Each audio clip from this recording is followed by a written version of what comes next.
Welcome to the Open Photo Project, the podcast.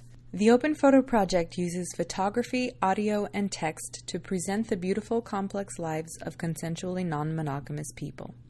On this podcast, you will hear the words of people who are in many kinds of relationships under the umbrella of consensual non-monogamy, from polyamory, relationship anarchy, open relationships, solo poly, and more.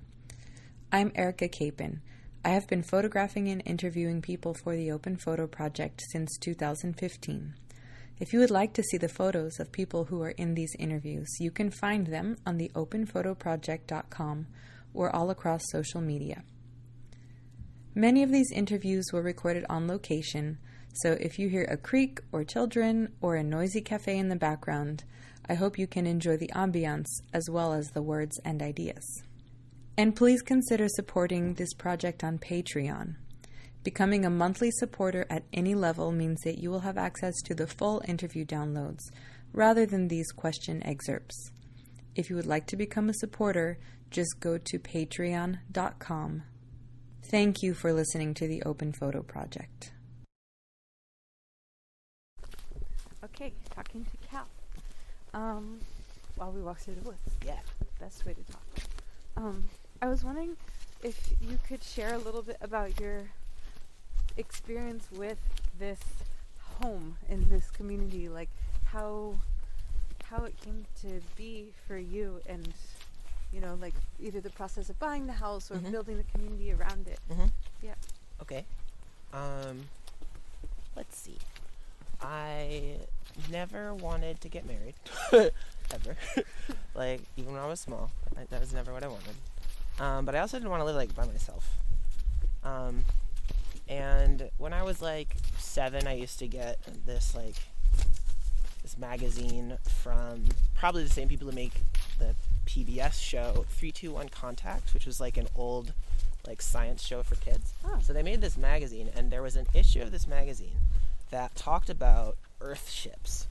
And they were these, wild, built out of, recycled or repurposed material, cool houses with, gray water filtration and giant plants to, filter your water. And, they were built out of, tires packed with earth and then, plastered over, sort of. And they were just these, really cool, natural homes. Wow. And I just remember seeing them and going, holy crap, I want to live in one of those. Oh. And so I was really excited about that.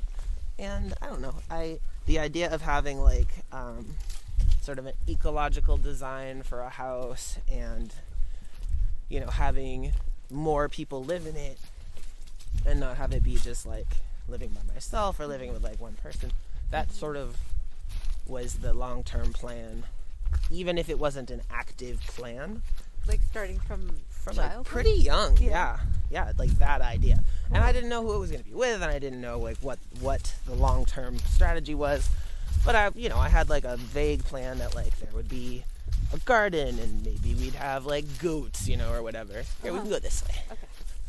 I don't know. Yeah, the idea of having, if not the apocalypse compound thing, some other kind of a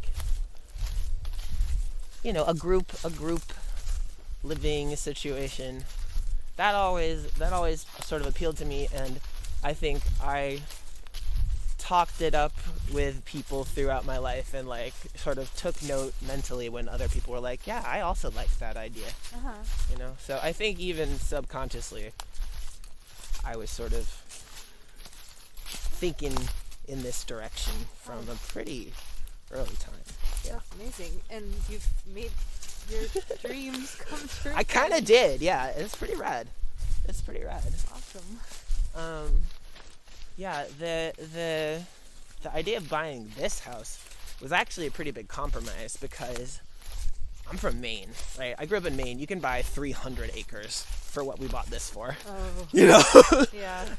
And then you would be in Maine, right? So that comes with its own challenges. But you could buy an organic farm that's 300 acres for the same amount we bought this house for. Oh, wow. Yeah. So I was what are we doing? How are we going to do all the things we want to do now 14 acres around here is a ton of land, but how are we going to do all the things we want to do on 14 acres. That's so small compared to like the amount of space there's in Maine.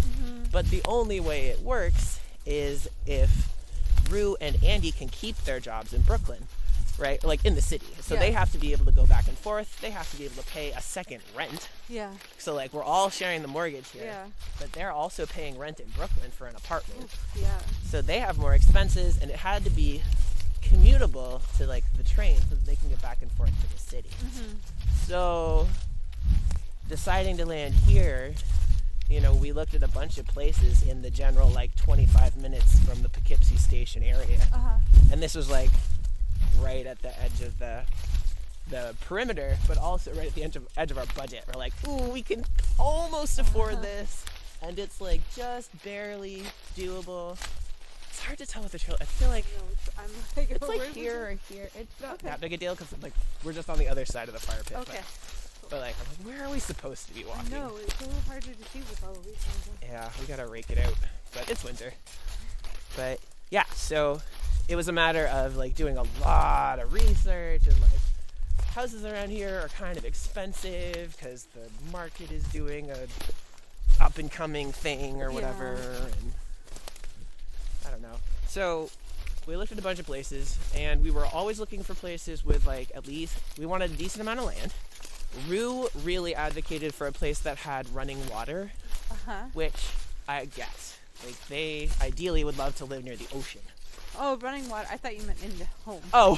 No, water nearby. Yeah. I'm sorry. I was like, that does really make like sense. Running water to my house. Being able to run the shower is a plus. Yeah. Okay. Fair. Yes. Yeah. So we have that also, but so we have the stream that runs seasonally. It doesn't run all the time, but they were hoping for like moving water on the premises. Yeah. I kind of walked this in a strange direction, but that's okay. Oh, still a nice walk. Yeah. It's very leafy. It is. So yeah, we were trying to see like how many bedrooms we could afford. And I feel like the way that this place worked out is mostly that they were selling it as a 3-bedroom, which it definitely isn't. No. And that's why we were able to get it, because like we came to look at it on a day that another family was coming to look at it. Yeah. Let me. This way? Yeah, this is the path that Okay. I've led us astray. And like they had kids, I think. Like there was a couple with kids, and they're like, 3 bedrooms, you know. And you come and look at this place, it's not a 3-bedroom. No, if you need a 3 Right. bedrooms, it's not. No, there was a basement that's like kind of finished, like Andy's room, but there's no heat down there. Oh wow. Like we had heat put in. Yeah. There's the upstairs, which is open to the whole house. Yeah. And then there's my bedroom, which is like little in the back, which probably they were using as like, I don't know, a study or something. 2-bedroom at most, really. 2-bedroom at absolute most. Yeah. So, yeah, they were not going to sell it to the people who were looking at it. So then it worked out that you were able to make it work because of how your needs were different than other people who might be looking at 3 bedrooms. Exactly.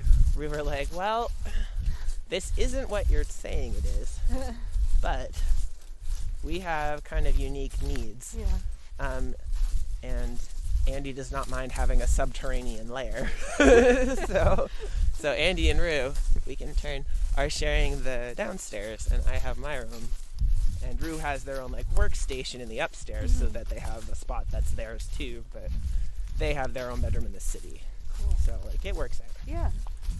But yeah. Thank you for listening to the Open Photo Project.